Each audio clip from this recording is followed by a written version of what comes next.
Bendiciones, queridos hermanos, sean bienvenidos al canal Gracia y Verdad. Hoy tenemos un devocional para compartir con ustedes, uno más para la gloria de Dios. Y el título de este devocional es, como lo dice el video, El Nuevo Mundo, inspirado en Isaías capítulo 16, versículo 22. Antes de comenzar, les pido que le den me gusta, que es gratis, que comenten, que se suscriban al canal y que compartan este material. El título del devocional es hablar acerca del nuevo mundo que profetiza, perdón, Isaías, el profeta Isaías, en el capítulo 66, versículo 22, y el texto dice: porque como los cielos nuevos y la nueva tierra que yo hago permanecerán delante de mí, así permanecerá vuestra descendencia y vuestro nombre. Esto nos dice Isaías en el capítulo 66, versículo 22. La mirada profética de Isaías se asoma ahora hacia el futuro y enfoca la misión universal de la Iglesia y la regeneración final del universo. Leer el capítulo 66, mis hermanos, es prácticamente leer el capítulo 22 del libro de Apocalipsis, ¿no? Es una profecía donde el mundo, tal cual como lo conocemos, termina y comienza un nuevo mundo.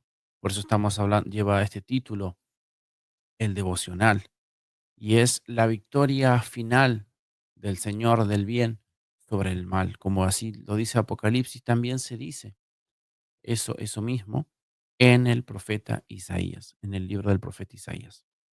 En cuanto a la misión cristiana, el profeta señala tras tres aspectos. Veamos algunos de esos aspectos. Vamos con el primero. Primero, el alcance es a todas las naciones.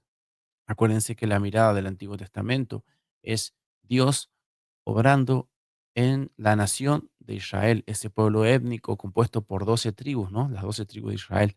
Pero ya Isaías nos estaba profetizando y mirando cómo la iglesia, el pueblo de Dios no estaba reducido ya a una nación étnica, sino a todas aquellas naciones que pusieran o que coloquen, mejor dicho, coloquen su fe en Jesucristo. De manera que todas las personas que crean en Él como el Mesías son parte de la iglesia. Esa es la iglesia de Cristo. No importa la nación y donde uno, donde uno realmente esté confesando a la fe en Jesucristo.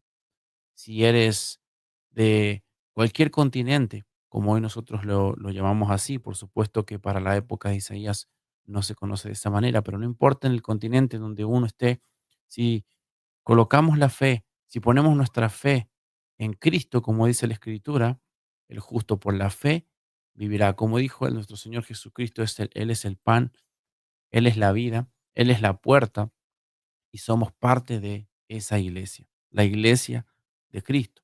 Por eso que en primer lugar el alcance es a todas las naciones, ¿no? 4 veces en los versículos 18 y 20 se refiere a las naciones que se reúnen.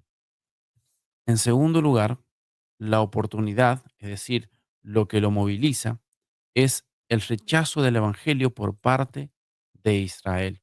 Isaías comienza su evangelio diciendo, pronunciando un juicio y que casi todo, y digo casi porque no es todo, hay un remanente, como lo dice la Escritura, hay un remanente que va a creer en el Señor. Y eso también es profetizado en el libro de Isaías.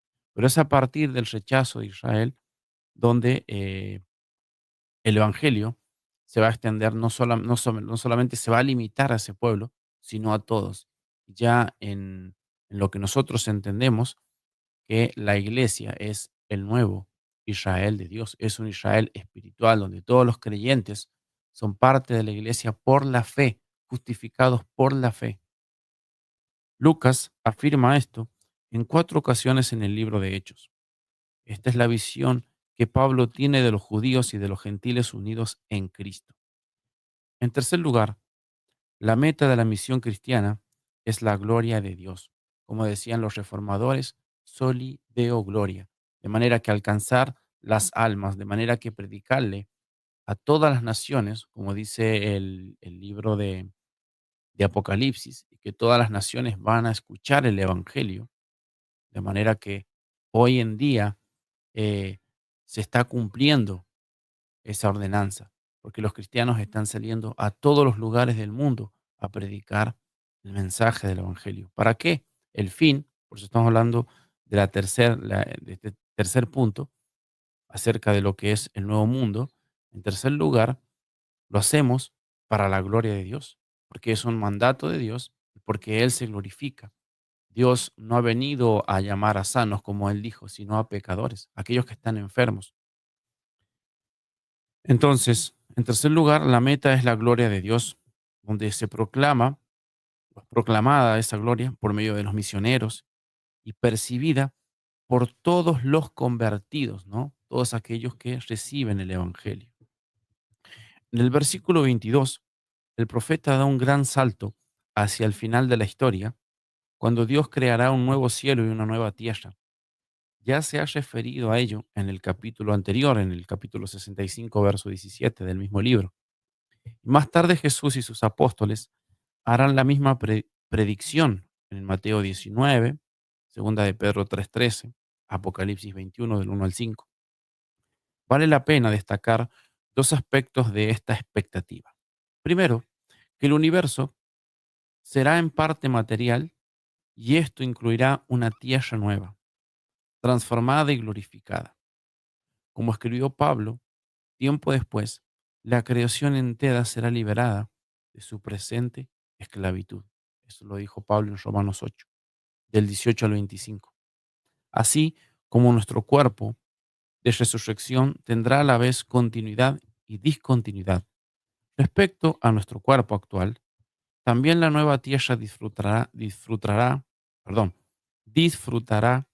de continuidad y discontinuidad con la actual. Eso es en primer lugar. Acá nos vamos a detener un poquito y vamos a reflexionar. A veces creemos que este mundo y esta tierra tal como la conocemos no va a quedar nada, absolutamente nada, ¿no? Y eso no es verdad. Tampoco es verdad de que esta tierra va a quedar tal cual como está, como algunos sostienen. Ninguno de los dos extremos, ¿no? Sino que va a haber, en parte, va a haber una continuidad de lo que vivimos, de lo que somos aquí, pero sin pecado, por supuesto, y esa es la discontinuidad, porque acá nosotros somos seres pecadores. Y lo mismo pasa con nuestro cuerpo. Va a haber una continuidad, pero también una discontinuidad, porque tenemos un cuerpo nuevo en el cual ya no tenemos relación con el pecado. Segundo, el nuevo cielo y la nueva tierra serán tan perdurables como lo serán sus habitantes. Solo aquellos que deliberadamente se rebelaron contra Dios serán destruidos, como la basura destinada a ser arrojada fuera de Jerusalén, dice Isaías capítulo 66, verso 24. Estos dos énfasis, el de la misión universal y el de la nueva creación última, se presentaron unidos en la enseñanza de Jesús. Por supuesto, él habla de los dos siglos, el Señor Jesucristo. Por ejemplo, cuando trata la doctrina de la blasfemia del Espíritu Santo, él nos dice allí que no se le hará perdonada ni en este siglo ni en el venidero a aquellos que blasfeman contra el Espíritu Santo. Él nos mandó que lleváramos el Evangelio hasta los confines de la tierra y agregó que solo entonces llegaría el fin de los tiempos. Los dos finales van a coincidir. Mientras tanto, el lapso entre la primera y la segunda venida de Cristo debe estar lleno de la misión mundial de la Iglesia. Es decir, lo que vamos a enfatizar aquí como conclusión antes de pasar y de continuar leyendo, porque así nos pide el devocional, que vayamos a 2 de Pedro capítulo 3, versículo 1 al 13, ya lo voy a proyectar en pantalla, pero enfatizar esto. Es necesario que prediquemos el Evangelio, mis hermanos. Es necesario que cumplamos la gran comisión de alguna y de otra manera. ¿Cómo? Bueno, primeramente viviendo nosotros el Evangelio, como nos han dicho ya a lo largo de toda la historia de la iglesia los cristianos. Primero prediquémonos el Evangelio, vivamos el Evangelio, humillémonos, necesitamos más de Dios, pero después no nos quedemos solamente con eso, sino que vamos y transmitimos ese Evangelio, porque es un mensaje, porque es una noticia. El pecador, si viene y pone los ojos en Jesús, como él dijo, por su interior correrán ríos de agua viva. Y tenemos un Dios que está dispuesto a salvar y a perdonar. Va a llamar a sus escogidos. Él va a añadir a aquellos que han de ser salvos. Pero ¿cómo lo hace? Bueno, la Biblia dice que nosotros somos embajadores y debemos ir y predicar. Y Él va a llamar. Ahora quiero que terminemos con el texto de Segunda de Pedro, capítulo 3, donde el apóstol Pedro nos habla del final del mundo. En el capítulo 3, final de su segunda epístola, del versículo 1 al 13. Yo lo voy a compartir aquí en pantalla para que ustedes también lo puedan ver. Segunda de Pedro, segunda de Pedro, capítulo 3, versículo 1. Dice así: el día del Señor vendrá. Amados, esta es la segunda carta que os escribo, y en ambas despierto con exhortación vuestro limpio entendimiento, para que tengáis memoria de las palabras que antes han sido dichas por los santos profetas, y del mandamiento del Señor y Salvador dado por vuestros apóstoles, sabiendo primero esto, que en los postreros días vendrán burladores, andando según sus propias concupiscencias, y diciendo: ¿dónde está la promesa de su advenimiento? Porque desde el día en que los padres durmieron, todas las cosas permanecen así como desde el principio de la creación. Estos ignoran voluntariamente que en el tiempo antiguo fueron hechos por la palabra de Dios los cielos y también la tierra, que proviene del agua y por el agua subsiste, por lo cual el mundo de entonces pereció anegada en agua.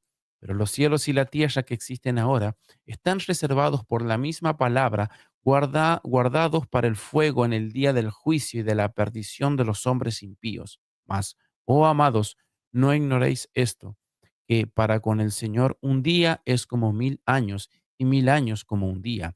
El Señor no retarda su promesa, según algunos la tienen por tardanza, sino que es paciente para con nosotros, no queriendo que ninguno perezca, sino que todos procedan al arrepentimiento. Pero el día del Señor vendrá como ladrón en la noche, en el cual los cielos pasarán con gran estruendo, y los elementos ardiendo serán deshechos, y la tierra y las obras que en ellas hay serán quemadas. Puesto que todas estas cosas han de ser deshechas, ¿cómo no debéis vosotros andar en santa y piadosa manera de vivir? Noten esta exhortación que nos hace el apóstol Pablo. El punto acá es predicarnos el Evangelio, es vivir el Evangelio, ¿no? Es amar a Dios con todo nuestro ser, con toda nuestra fuerza y de forma devota, caminar llenos del Espíritu Santo. Verso 12: esperando y apresurándoos para la venida del día de Dios, en el cual los cielos, encendiéndose, serán deshechos y los elementos, siendo quemados, se fundirán. Acá vemos el fin del mundo, el mismo concepto, ¿no? El fin del mundo y una restauración, ¿no? No se elimina todo, como hemos dicho, hemos sostenido en la tesis de este devocional, ¿no? Pero sí parte, hay una renovación. Pero nosotros esperamos, según sus promesas, Dios lo ha prometido y Él lo va a cumplir. Cielos nuevos y tierra nueva en los cuales mora la justicia. Muy bien, queridos hermanos, hemos llegado al final de este devocional y a modo de conclusión, una vez más, decir que nosotros esperamos un nuevo mundo y esa esperanza está intacta, descansa en la palabra de Dios que es infalible, es inerrante y no hay nada que nos podrá separar del amor de Dios. Bendiciones. Yo me despido y lo hago como siempre acostumbro con las palabras del apóstol Juan. El mundo pasa y sus deseos,